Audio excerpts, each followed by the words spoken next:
एक दिन अचानक मेरी पत्नी मुझसे बोली, सुनो, अगर मैं तुम्हें किसी और के साथ डिनर और फिल्म के लिए बाहर जाने को कहूँ तो तुम क्या कहोगे? मैंने कहा, मैं समझूंगा कि अब तुम मुझसे प्यार नहीं करती।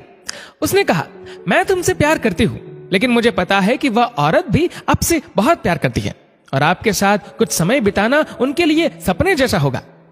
वह अन्य औरत कोई और नहीं, मेरी माँ थी, जो मुझसे अलग अकेली रहती थी। अपनी व्यस्तता के कारण मैं उनसे मिलने कभी कभी ही जा पाता था।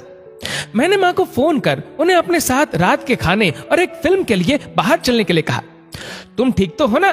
तुम दोनों के बीच कोई परेशानी तो नहीं? माँ ने पूछा।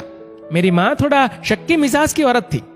उनके लिए मेरा इस किस्म का फोन मेरी किसी परेशानी का संकेत था। नहीं नहीं, कोई परेशानी नहीं माँ, बस मैंने सोचा था कि आपके साथ बाहर जाना एक सुखद एहसास होगा। मैंने साथ ही कहा, बस हम दोनों ही चलेंगे। उन्होंने इस बारे में एक पल के लिए सोचा और फिर कहा, ठीक है। शुक्रवार की शाम को जब मैं उनके घर पहुंचा तो मैंने देखा वह भी दरवाजे पर इंतजार कर रही थी। वो एक सुंदर पोशाक पहने हुई थी और उनका चेहरा एक अलग से खुशी से चमक रहा था। कार में माँ ने कहा, मैंने अपनी सहेलियों को बताया कि मैं अपने बेटे के साथ बाहर खाना खाने के लिए जा रही हूँ। वे काफी प्रभावित थी। हम लोग माँ की पसंद वाले एक रेस्टोरेंट पहुंचे, जो बहुत शानदार तो नहीं मगर अच्छा और आरामदायक था। हम बैठ गए और मैं मेनू देखने लगा। मेनू पढ़ते हुए मैंने आंख उठाकर देखा तो पाया कि माँ मुझे ही देख रही थी और एक उदास सी मुस्कान उनके होठों पर थी। जब तुम छोटे थे तो ये मेनू मैं तुम्हारे लिए पढ़ती थी। उन्होंने कहा, माँ इस समय मैं इसे आपके लिए पढ़ना चाहता हूँ। मैंने जवाब दिया। खाने के दौरान हम में एक दूसरे के जीवन में घटी हाल ही की घटनाओं पर चर्चा होने लगी। हम बातों में इतना खो गए कि पिक्चर का समय कब निकल गया हमें पता ही नहीं चला। बाद में वापस घर लौटते समय माँ ने कहा कि अगर अगली बार मैं उन्हें बिल का पेमेंट करने दूं तो वो मेरे साथ दोबारा डिनर के लिए आना चाहेंगी।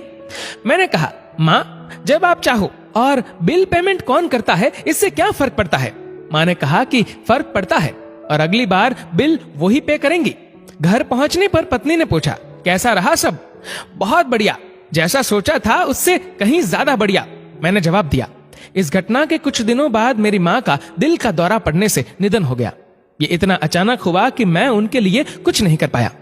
माँ की मौत के कुछ समय बाद मुझे एक लिफाफा मिला जिसमें उसी रेस्टोरेंट की एडवांस पेमेंट की रसीद के साथ माँ का एक खत था, जिसमें माँ ने लिखा था, मेरे बेटे, मुझे पता नहीं कि मैं तुम्हारे साथ दोबारा डिनर पर जा पाऊंगी या नहीं, इसलिए मैंने 2 लोगों के खाने के अनुमानित बिल का एडवांस पेमेंट कर दिया है। अगर मैं नहीं जा पाऊं तो तुम अपनी पत्नी के साथ भोजन करने जरूर जाना। उस रात तुमने कहा था ना कि क्या फर्क पड़ता है, मुझ जैसी अकेली रहने वाली बूढ़ी औरत को फर्क पड़ता है। तुम नहीं जानते, उस रात तुम्हारे साथ बीता हर पल मेरे जीवन के सबसे बेहतरीन समय में से एक था। भगवान तुम्हें सदा खुश रखे। लव यू मेरे बेटे, तुम्हारी माँ।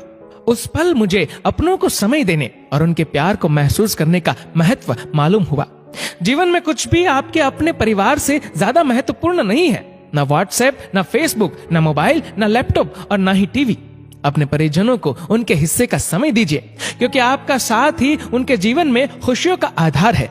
इस मैसेज को उन सब लोगों के साथ शेयर कीजिए जिनके बूढ़े माता पिता हो, जिनके छोटे बच्चे हो और जिनको प्यार करने वाला और उनका इंतजार करने वाला कोई हो, क्योंकि धन तो आता जाता रहता है मगर अपने चले जाए तो लौट के नहीं आते।